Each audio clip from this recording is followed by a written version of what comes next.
Good morning, students.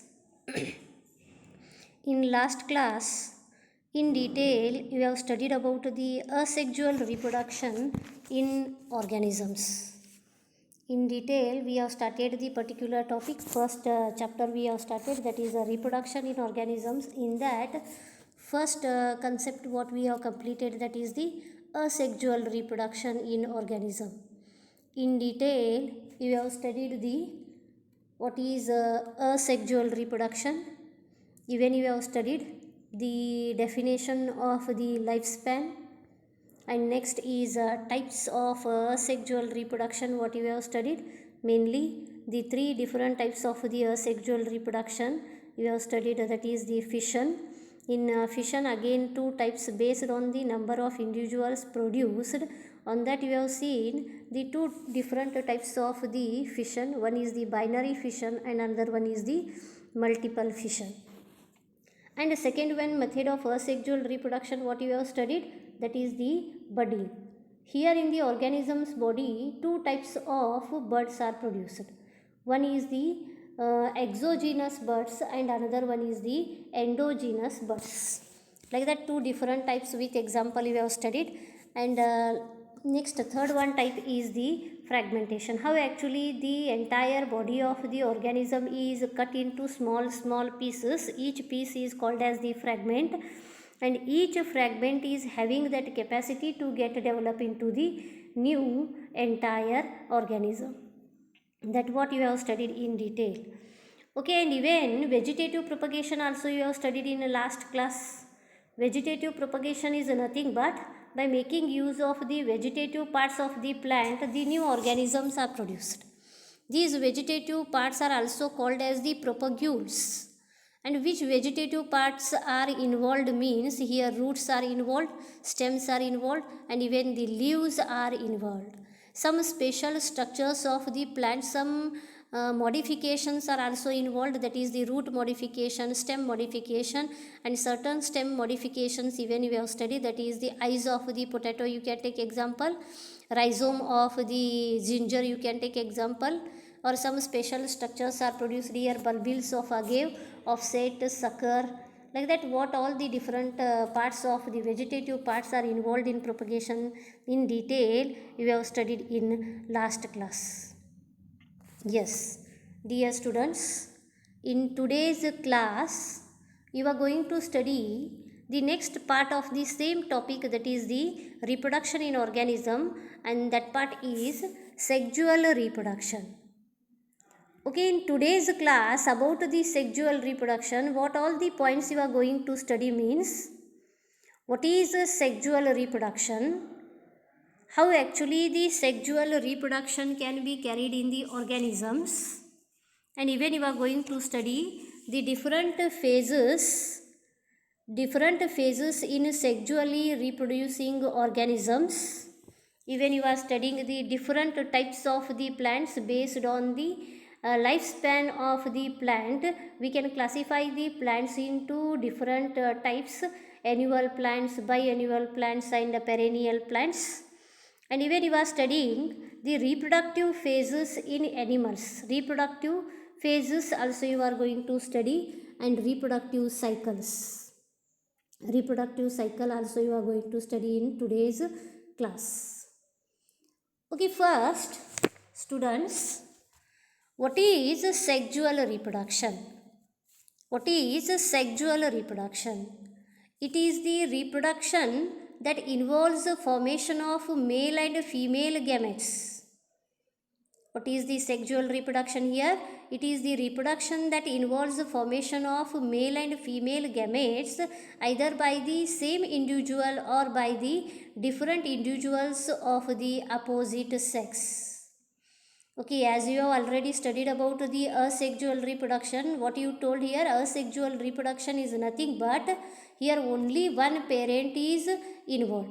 But now you are studying about the sexual reproduction. What is sexual reproduction?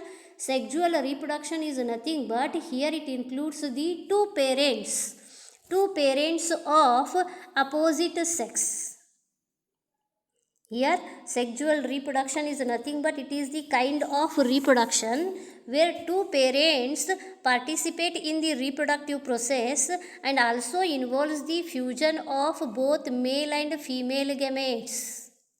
See here, two parents are involved here, two individuals are involved here. And two individuals are involved or participate in the reproductive process, and also it also involves the fusion of both male and female gametes. Getting my point here? Say in a sexual reproduction, two individuals are involved, and also it involves that the formation of the both male and female gametes, and later these gametes are fused. The entire process can be carried here in the sexual reproduction. Therefore, it is a kind of reproduction where two parents participate in the reproductive process and also involves the fusion of both male and female gametes. Getting my point? And what the gametes are produced here, either by the same individual they are produced or by different individuals of the opposite sex. Getting my point here? Here two parents, two individuals are involved, and this sexual reproduction also includes the formation of both male and female gametes. And these male and female gametes are produced by the either by the same individual or by the different individuals of the opposite sex. The formation of the both male and female gametes, what the gametes are produced here, these gametes are haploid in nature. These gametes are haploid in nature. Getting my point? And these formation, the particular sexual reproduction includes the formation of both male and female gametes, and these gametes either they are produced by the same individual or they are produced by the different individuals of opposite sex. Getting my point? And here these later what the gametes are produced here either by the same individual or by the different individuals of the opposite sex here, later these individuals are fused together to produce the zygote, and from that zygote it is possible to get the new organism. Following here, the fusion, the sexual reproduction, mainly it includes the first important point is here two parents are involved. Second important point is here it is responsible to produce the both male and female gametes, and what the gametes are produced here, the fusion of these gametes can be takes place, and due to that fusion the zygote can be produced, and that zygote is responsible to produce the new organism. Understood? What the zygote is produced, this zygote is capable to produce the new organism. And here one more point what you have to concentrate, the second point just you can see, it results in offspring that are not identical to the parents or amongst themselves. In asexual reproduction, what you have seen, what the individuals are produced here, these individuals are morphologically and physiologically, morphologically and genetically, they are same to each other as well as they are same to their parents. That what you have studied in the asexual reproduction. But here we are studying about the sexual reproduction, and by undergoing the sexual reproduction, what the offsprings are produced here, these offsprings are not at all same to each other and they are not at all same to that of the parent also. Means the individuals what they are produced here, they are different from each other as well as they are different from their parents. Okay, then you may ask question, why they are different from their parents? Okay, here because the answer for the particular question is the fusion of both male and female gametes can be takes place. In case of the asexual reproduction, there is no formation of the gametes and there is no fusion of the gametes. Therefore, what the offsprings are produced, what the individuals are produced, these are same to each, these individuals are same to each other as well as they are same to their parents. But here the fusion of both male and female gametes can be takes place, and these gametes, when you consider, these gametes are produced by undergoing the meiotic cell division. And as you have already studied in PUC first year, the cell division meiosis, it is also called as the reductional cell division because it reduces the chromosome number to half. And also in this meiosis the crossing over can be takes place, the genetic recombination can be takes place. Therefore we cannot expect here the same individuals, the individuals are not at all same to each other and they are not at all same to that of their parent. Getting my point here? Okay, this is the just introduction about the sexual reproduction.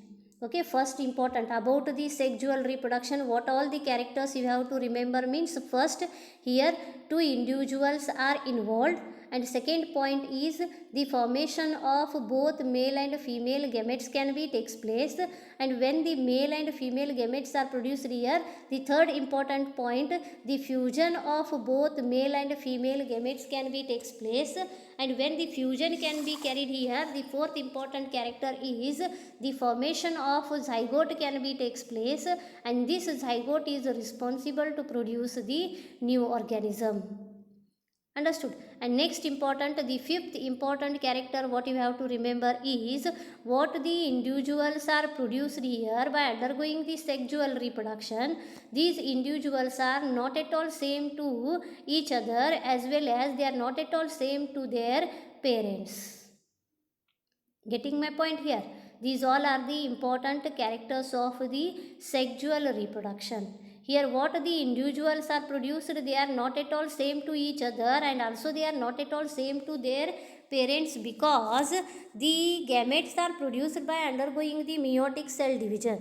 Gametes are produced by undergoing the meiotic cell division, and when the meiosis can be carried here, the genetic recombination can be carried, and when the genetic recombination can be carried, the variation can be occur. Therefore the individuals are not at all same to each other, and also they are not at all same to their parents. Okay, we'll move to the next one then. Here it is, when you consider the sexual reproduction as compared to the asexual reproduction, it is an elaborate, complex and slow process as compared to the asexual reproduction. When you compare the sexual reproduction with the asexual reproduction, the sexual reproduction is very elaborate, and also it is very much complicated process, but the process can be takes place very slowly. When you compare the sexual reproduction with the asexual reproduction, as compared to the asexual reproduction, sexual reproduction is very complex, and also it is very slow process. Understood? Okay, then we'll study here the next point, that is phases in sexually reproducing organisms. The organisms to pass into the sexual reproduction, the organism to carry out the sexual reproduction, here it have to pass through the different phases of different phases. It have to pass through the different phases.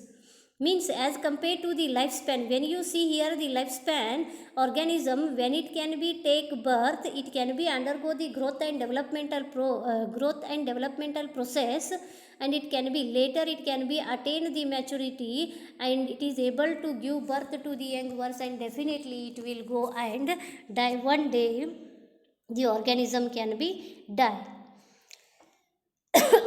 This entire process can be considered here, and here they have produced the different phases in sexually reproducing organisms.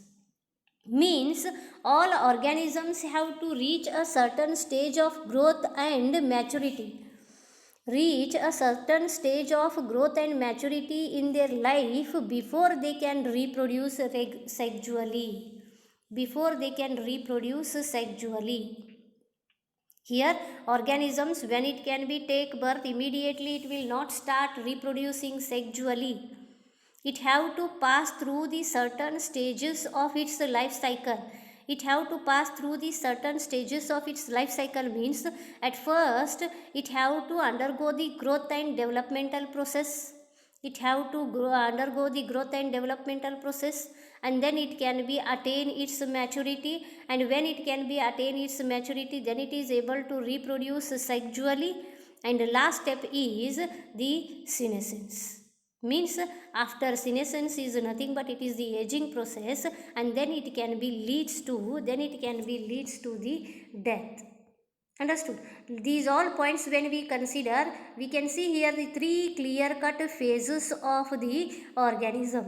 Three clear cut phases of the organism. One is the juvenile phase, which is also called as the vegetative phase, and the second is the reproductive phase, and third one is the senescence phase.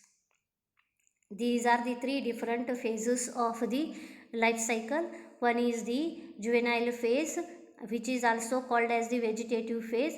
Second one is the reproductive phase, and the third one is the senescence phase. Senescence is also called as the aging process. Okay, first one, in detail you will study about the juvenile phase. What is juvenile phase? Here the period of growth to reach in maturity for sexual reproduction is called the juvenile phase. In detail you are studying here what is the juvenile phase or the vegetative phase. Okay, juvenile phase or the vegetative phase is nothing but it is the period of growth to reach in maturity for sexual reproduction. It is a period between when the organism can be take birth, from that till it attain the maturity, till it is capable to produce the flowers, till it is capable to undergo the sexual reproduction. That entire period what it is there, it is called as the juvenile phase. Just you can concentrate here. What is the juvenile phase? Juvenile phase is nothing but the period of growth to reach in maturity for sexual reproduction is called as the juvenile phase. And is the same phase in case of the plants, even it is called as the vegetative phase.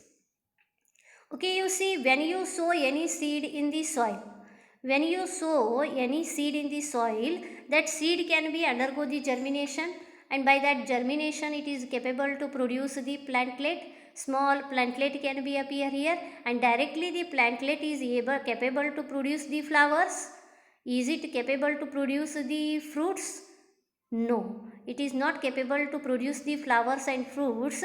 First it have to undergo the growth and developmental phase. First it have to undergo the growth and developmental phase, and when after certain period it have to attain its maturity, and when it can be attain its maturity, then only it is capable to reproduce sexually. Getting my point? Therefore, the particular period what it is there, the growth and developmental period what it is there, that itself is called as the juvenile phase, that itself is called as the vegetative phase. Okay, and this vegetative phase period what it is there, it can be varied. The juvenile phase or juvenile phase what it is there, it is variable. Juvenile phase is variable duration in different organisms. Just you can see, juvenile phase is there. When you consider the plant, when you consider the animal, the particular period or the phase what it is there, duration what it is there, it can be variable from species to species. Either it is a plant species or it is a animal species. It can be different from organism to organism. It can be different from species to species. Okay, juvenile phase or the vegetative phase, some of the plants are capable to reproduce even after 3 months. Some of the plants are capable to reproduce after 1 year. Some of the plants are there, they are capable to reproduce after 2 years. Like that it can be varied from species to species. Understood? This is all about the juvenile phase or the vegetative. The juvenile phase, it is in case of the animals, and vegetative phase we can say it is for the plants. Okay, then second phase. As I told here, the plants before undergoing the plants to complete its life cycle, it have to pass through the three different phases. In that first one is the juvenile phase or the vegetative phase, and the second phase what you are seeing, that is the reproductive phase. Okay, the reproductive phase is nothing but in higher plants the flowering indicates the end of vegetative phase. The flowering indicates the end of vegetative phase, beginning of reproductive phase. The second phase of the life cycle is reproductive phase. And this reproductive phase, how it can be starts means when the plants can be undergo the flowering. When the plants can undergo the flowering, that itself indicates that the plant have completed its vegetative phase and it have taken entry into the reproductive phase. Getting my point? Reproductive phase is nothing but when the organism starts reproducing sexually. Reproductive phase is nothing but when the organism starts reproducing sexually is called reproductive phase. The organisms are capable to reproduce sexually when it can be starts. That particular phase is called as the reproductive phase. Means when you see here the plants in your garden, you are sowing any one seed or you are growing any one plant. Okay, it is produced at first a small plantlet is there, and that plantlet can be undergo the growth and developmental process. Just you imagine in your garden you are growing here the rose plant. When you put the stem cutting in the soil, that plant can be undergo the growth and developmental process. First leaf can be arise here, second leaf can be arise, third leaf can be arise. Like that the plant can be undergo the growth and developmental process. And one day you can see that the particular plant is able to produce the small bud. It shows that the plant have completed its juvenile phase, the plant have completed its vegetative phase, and it have taken entry into the reproductive phase. The formation of flowers in the plants, it indicates that the plants completed its juvenile phase or the vegetative phase, and it can take an entry into the reproductive phase. Reproductive phase is nothing but it is capable to reproduce sexually. That phase itself is called as the reproductive phase. Okay, then how come the plants can be enter from vegetative phase to reproductive phase? You may ask question like this. How the plant can be enter from vegetative phase to reproductive phase? Here the particular factors are responsible. Particular factors are responsible, certain hormones are responsible, certain environmental factors are responsible, which are made that plant to enter from vegetative phase to reproductive phase. Okay, this is about the reproductive phase. Okay, in reproductive phase only, again you have to study that based on the lifespan. Based on the lifespan of the plants, here we can see the three different types of the plants. Here we can observe the three different types of the plants. Based on the lifespan of the plants, we can see here three different types of the plants. Okay, here annual plants, biannual plants, and the perennial plants. Like this here, based on its life cycle, here we can see the categorize the three different types of the plants. One is the annual plants, another one is the biannual plants, and third one is the perennial plants. Okay, annual plants are nothing but these are the plants which they can be survive for 1 year.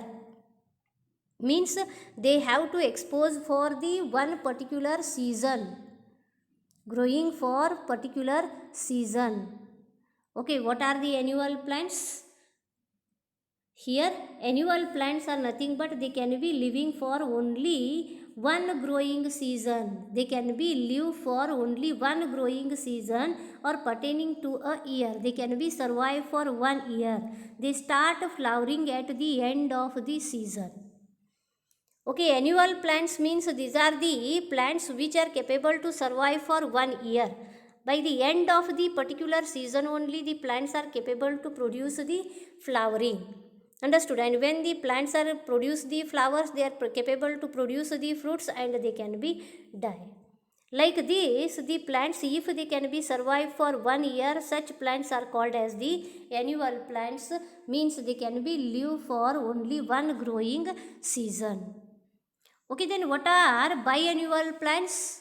Biannual plants are nothing but these are the plants which they can be survive for 2 years. Biannual, bi is nothing but 2. Here the plants are capable to survive for 2 years. Capable to survive for 2 years means in the first year it can be there here in the vegetative phase, and when the plant can be enter into the second year, the plant can be enter into the reproductive phase. Getting my point? Here biannuals, they can be start flowering in a second year of the growth. Means in the first year it is there in the vegetative phase, and in the second year it can be starts flowering in the second year. Means it can be complete their life cycle within 2 years. Getting my point? And the particular plants are, in these biennial plants, the clear cut, clearly we can see the 3 different phases of the life cycle. In the biennial plants, the clearly we can see the 3 different phases of the life cycle, that is the vegetative phase, reproductive phase, and the senescence phase. Getting my point here? Based on the lifespan, we can see the 3 different types of the plants: annual plants, biannual plants, and perennial plants. Annual plants are nothing but these are the plants which they can be survive for 1 year. Biannual plants are nothing but these are the plants which are capable to survive for only 2 years. 2 years means first year the plant is there in the vegetative phase, and when the plant can be enter into the second year, then the plants are capable to produce the flowers. Understood? Therefore in these plants clearly we can see the 3 different phases of the life cycle. Okay, then what are perennial plants? What are perennial plants? Perennial plants are nothing but these are the plants which they can be survive for several years. Which they can be survive for several years. Several years means either they may be survive for 3 years, 4 years, 5 years, like that it can be survive for several years. Such plants are called as perennial plants. In perennial plants, these phases are very difficult to identify. As I told here, in biennial plants, clearly we can see the 3 different phases of the life cycle, that is the vegetative phase, reproductive phase, and the senescence phase or the aging phase. But in perennial plants, as I told here, perennial plants are capable to survive for several years. And in these plants, it is very much difficult to see the 3 different phases of the life cycle. 3 different phases of the life cycle. Like this here, based on the life cycle, we can see the 3 different types of the plants, that is the annual plants, biannual plants, and the perennial plants. Okay, even some special type of plants are also be there. Some special type of the plants are also be there, which they can be produce unusual flowering. See here, some special plants are also be there here on the earth, which they can be show very unusual flowering. Unusual flowering is nothing but you can see here the first example. You can see here the first example, that is the bamboo. You can take example. Bamboo is the particular plant species which it can be flower only once in their lifetime. See the first picture what you are observing, it is the flowering of the bamboo what you are observing. The particular plant is capable to produce the flowers only at once in its entire lifespan. Bamboo is the particular plant which is capable to produce the flowers only once in its entire lifetime. Entire lifetime, what is the lifespan of the bamboo plant? It can be survive for 50 to 100 years. The lifespan of the bamboo plant is 50 to 100 years. In this duration, the plant is capable to produce the flowers only once. In 50 to 100 years duration in its lifespan, the plant is capable to produce the flowers only once. And once the plant is produce the flowers, then the fruits are produced and the particular plant can be die.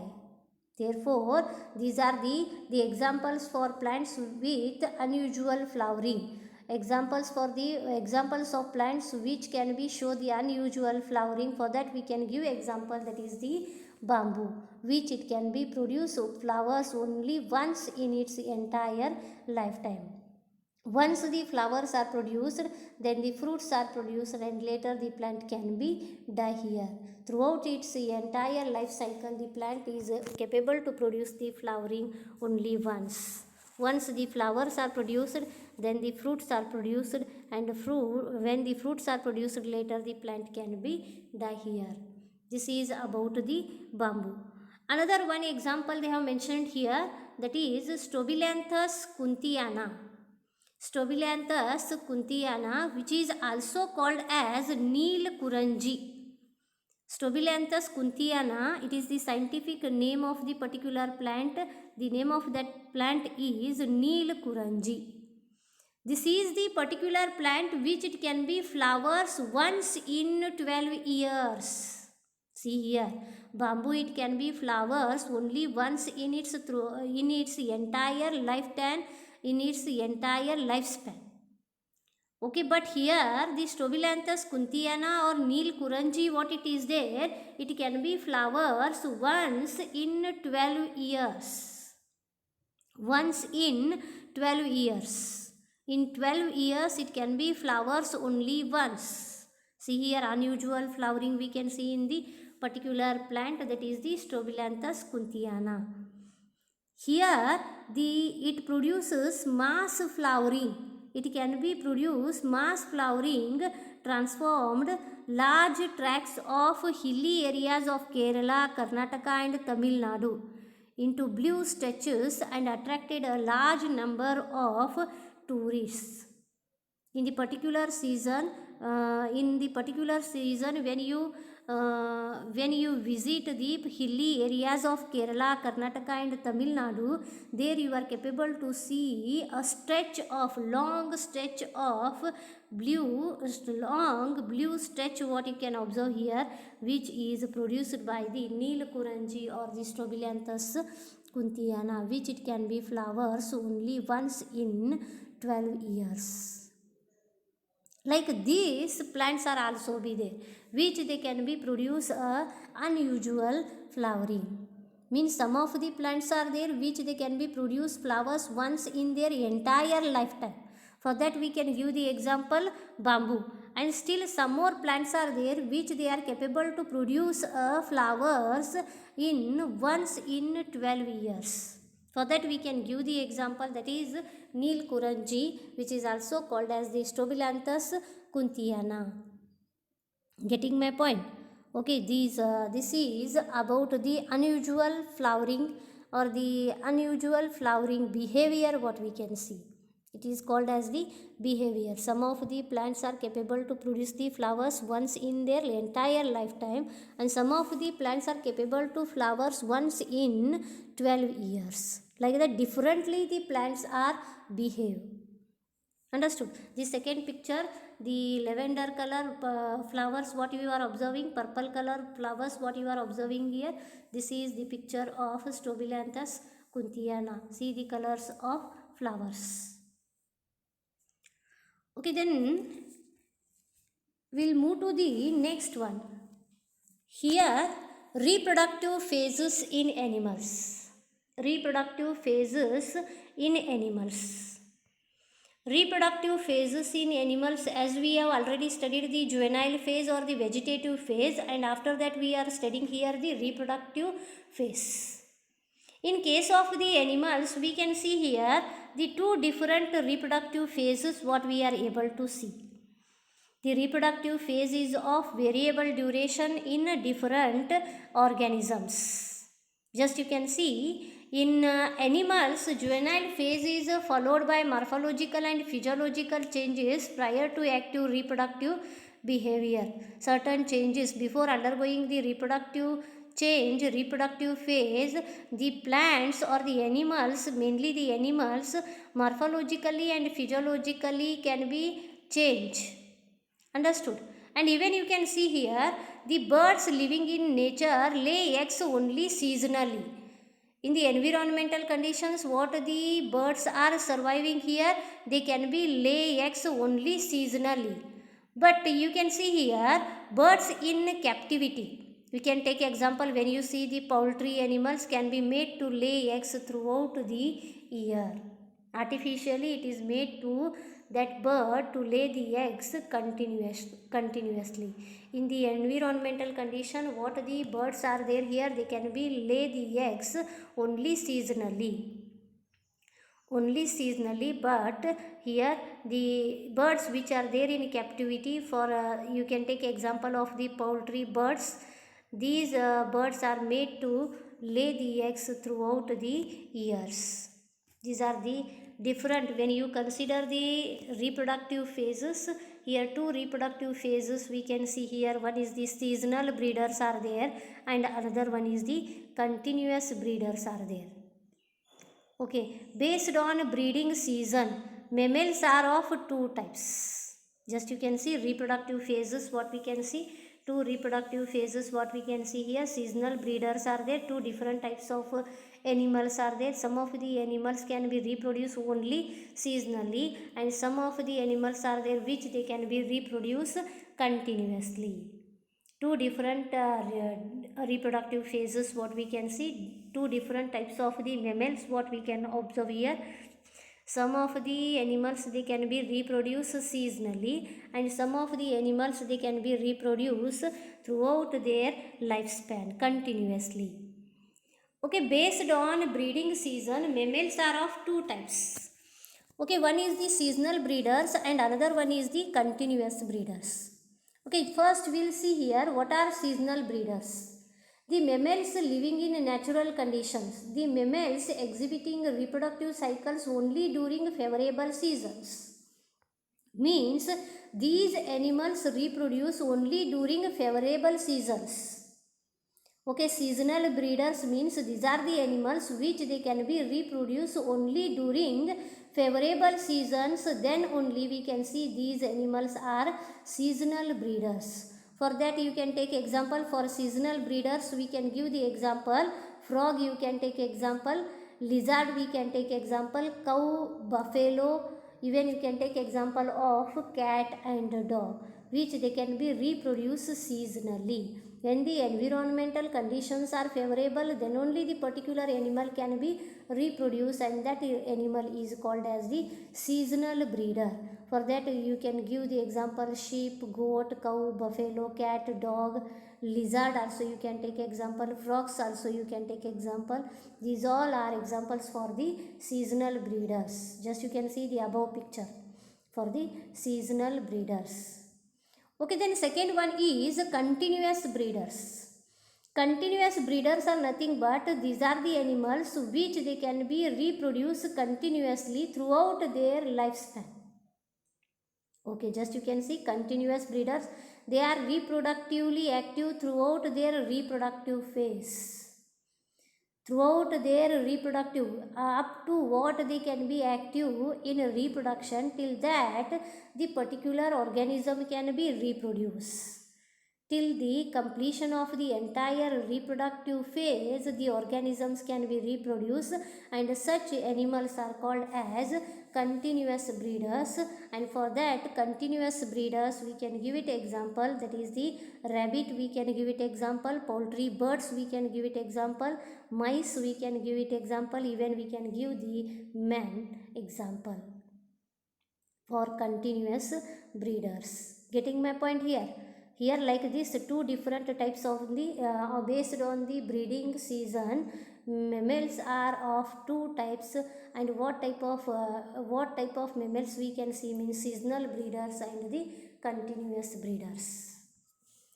Okay, then next here even we can see the reproductive cycles. Even we can see the reproductive cycles. Reproductive cycles means the cyclic changes that occur in the female reproductive system of female mammals is called a reproductive cycle. In case of the mammals, we can see the reproductive cycle. Reproductive cycle mainly we can see in case of the mammals, females. In female mammals only we can see the reproductive cycle. And what is that reproductive cycle means? The cyclic changes that occur in the female reproductive system of female mammals is called a reproductive cycle. Getting my point here? Here now we are studying the reproductive cycle, and this reproductive cycle we can see very clearly in case of the female mammals. Very clearly we can see here in female mammals. That is reproductive cycle, how it can be defined, just you concentrate. The cyclic changes that occur in the female reproductive system of female mammals is called reproductive cycle. And these reproductive cycles are of, just you can see, the reproductive cycles are of two types. The cyclic changes is called, in case of the human females, the cyclic changes can be takes place. Just you can see the first point, the females of placental mammals exhibit cyclical changes in the ovaries. The first diagram you can see how actually the ovulation can be takes place, ovary formation can be takes place. Here just you can see in the ovaries, accessory ducts and hormones during reproductive phase. What all the changes can be takes place? How the particular mammals can be reproduced? Mammals can be reproduced mainly. What are the changes can be takes place in female mammals? That what they have shown here. Then second point, the cyclical changes is called estrous cycle in non-primates and menstrual cycle in primates. Mainly in case of the mammals, female mammals, we can see the two types of cycle. One is the estrous cycle and another one is the menstrual cycle. Okay, there are two types are there, estrous cycle and the menstrual cycle. Okay, first one, clearly we can understand here what is estrous cycle. OESTROUS, what they have mentioned here. O you should not pronounce here. It is called as estrous cycle. Estrous cycle is nothing but sexual or reproductive cycle in sexually matured non-primate female. Sexual or reproductive cycle in sexually matured non-primate female. The cyclical changes is called estrous cycle in non-primates. This estrous cycle mainly we can see here in non-primate females, and menstrual cycle is nothing but the periodic series of changes that occur in the female reproductive system of primates. The periodic series of changes that occur in the female reproductive systems of primates is called as menstrual cycle. Mainly we can see here in case of the female mammals, two types of the cycles, estrous cycle and the menstrual cycle. Just you can see estrous cycle is different and menstrual cycle is different. In estrous cycle we can see here which it can be occur in non-primates, and here females show strong irresistible sexual urge. And even we can see in estrous cycle there is no shedding of endometrium and there is no bleeding at all in case of the estrous cycle. But when you consider the menstrual cycle, it occurs only in primates. Females do not show irresistible sexual urge. Endometrium corrodes or involves shedding of endometrium wall, and here bleeding occurs. Like this here, the two different cycles what we can see in female mammals. Estrous cycle, just you can see many times they have asked this question for the 2 marks or 3 marks. Write the difference between estrous and menstrual cycle. Two types of reproductive cycles we can see here. One is the estrous cycle and another one is the menstrual cycle. Estrous cycle we can see here only in non-primates, and menstrual cycle we can see in case of the primates. Okay, then here the answer for the particular question, write the difference between estrous cycle and the menstrual cycle. Estrous cycle we can see here only in non-primates, and menstrual cycle we can see in case of the primates. And in estrous cycle, the females can be show the irresistible sexual urge, and in menstrual cycle we can see that females do not show irresistible sexual urge. And in case of the estrous cycle, there is no shedding of the endometrium, but in case of the menstrual cycle, there is a shedding of endometrium wall. In case of the estrous cycle, there is no bleeding at all, but in case of the menstrual cycle, the bleeding can be takes place. And even we can mention the examples for the estrous cycle. Estrous cycle we can give the example cow, you can take example sheep, deer, dog, tiger, etc. We can give it example for the estrous cycle. And for menstrual cycle we can give it example monkeys, apes, and even we can give it example of human beings. Understood? And this is all about the reproductive cycle. Understood all of you? Here in today's class, here we have studied in detail about the sexual reproduction. Sexually how the organisms are reproduced. That what you have studied here. Different phases also you have studied. Different phases means here phases in sexually reproducing organisms. Different phases means juvenile phase, reproductive phase, and senescence phase. You have seen mainly two phases what you have studied, that is the juvenile phase and the reproductive phase. In reproductive phase, here you have studied the reproductive phases in animals, seasonal breeders and the continuous breeders what you have studied. And even in reproductive cycles, two different cycles what you have seen, that is the estrous cycle and the menstrual cycle. It is very, very important. Repeatedly, for what purpose I am telling means many times they are asked this question for 2 marks or 3 marks. Write the difference between estrus and the menstrual cycle. Okay, then we will move to the third phase of the lifespan. In detail, we have studied about the juvenile phase. Even we have studied about the vegetative phase, juvenile phase or the vegetative phase, and even we have studied the reproductive phase. Okay, then third phase we will see here now. What is the senescence? Senescent phase we can say, or senescence phase, which is also called as the aging phase, which is also called as the old age. Okay, here it is nothing but it is the last phase of lifespan. It is the last phase of lifespan and end of reproductive phase. When the organism, either it is a plant or it is an animal, when the organism can be enter from reproductive phase to senescence phase, here the particular organism, the particular organism can be stop reproducing. During this, concomitant changes occur in the body. For example, concomitant changes occur in the body means slowing of metabolism, etc. It ultimately leads to death of the organism. Okay, senescence is nothing but it is the aging process, and when the particular organism can be enter from reproductive phase to senescence phase, the organism stop the reproduction.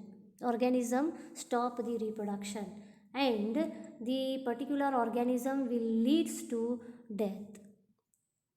Okay, here commonly we can say that when the aging can be occur here, the particular organism can be leads to death. Then you may ask question, how because of the aging the organism can be die here, either it is a plant or animal. You may ask question this, how the organism can be die because of aging. Okay, due to senescence or due to the aging process, all the metabolic process can be carried here in the organism's body, the slowing of that metabolic process can be takes place. And when the metabolic rate can be reduced here, then what amount of energy is required to the organism's body that is not supplied? What all the metabolic rates can be takes place, metabolic process can be takes place, these all process can be slowed down, due to which the organism can be leads to death, due to which we can say in a regular day-to-day life you have seen, if anybody can be die here, and if you go and visit to their family members, what happened, why they can be die, if you ask like this, then they can be tell that because of aging they can be die like that. You may be heard such words. Okay, here question can be arise is this, why the people can be die because of the aging? Just now what I told here, because of the aging the people can be die here, the plants can be die here, because the metabolic activities can be reduced here. Metabolic activities can be carried here in the organism's body, it can be slows down, due to which the organism can be leads to death. Okay, then this senescence, what it is there, old age, what it is there, in plants and animals, hormones cause transition between juvenile, reproductive and senescence phase. Okay, how, either it is a plant or animal, how the organism can be enter into the juvenile phase, and after completing the juvenile phase, how it can be take entry into the reproductive phase, and once the reproductive phase can be complete here, how the particular organism can be take entry into the senescence phase. These all processes or the phases what they are there, these all are regulated by the hormones. The organism, what it can be secretes the hormones, these hormones are responsible to regulate the all three different phases of the life cycle. The organism at first it have to enter into the juvenile phase, it is also regulated by the hormone, and after finishing the juvenile phase to take entry into the reproductive phase, it is also regulated by the hormone, and when it can be complete the reproductive phase, it can be take entry into the senescence phase, it is also regulated by the hormone. Therefore, in plants and animals, hormones causes transition between juvenile, reproductive and senescence phase. And here one more point they have mentioned, interaction between hormones and environmental factors regulate the reproductive process and the associated behavioral expressions of organisms. Okay, at what I told here, hormones are responsible to regulate the different phases of the life cycle. Hormones are responsible. Here not only the hormones, even the environmental factors are also be responsible to regulate the organism to enter from juvenile phase to reproductive phase and from reproductive phase to the senescence phase. Not only the hormones, the environmental factors are also be responsible to regulate the different phases of the life cycle. You can take example of the photoperiodism. Photoperiodism is nothing but the light which is responsible to make that plant to enter from vegetative phase to reproductive phase. Okay, here photoperiodism, photo is nothing but light is responsible to make that plant to enter from vegetative phase to reproductive phase. Okay, light, when you consider, this light is one of the environmental factor, and this environmental factor is also responsible to regulate the different phases of the life cycle. Therefore, not only the hormones, even the environmental factors are responsible to make that plant or the organism enter from different phases, enter from one phase to different phase. Getting my point here? Getting my point? Senescence is nothing but the aging process. After finishing the reproductive phase, the organism can be enter into the senescence phase. It is called as the old age or the aging process. And when the organism can be enter into the senescence, definitely it leads to the death. And how come the particular organism can be die means because of reduction in the metabolic process. Understood. And these all phases of the life cycle are regulated by the certain hormones. Not only the hormones, even environmental factors are also be responsible. Understood. Like this here, the three different phases of the life cycle in detail what we have studied in today's class, that is the juvenile phase, reproductive phase, and the last one is senescence phase. Getting my point? Here in detail about the different phases of the life cycle what we have studied in today's class, and in next class you will study about the events in sexual events in sexual reproduction. In detail about the sexual reproduction, how actually the sexual reproduction can be takes place in the organism's body, that all in detail you will study in next class. Thank you. Today we'll stop here, and in next class we'll continue with events in sexual reproduction.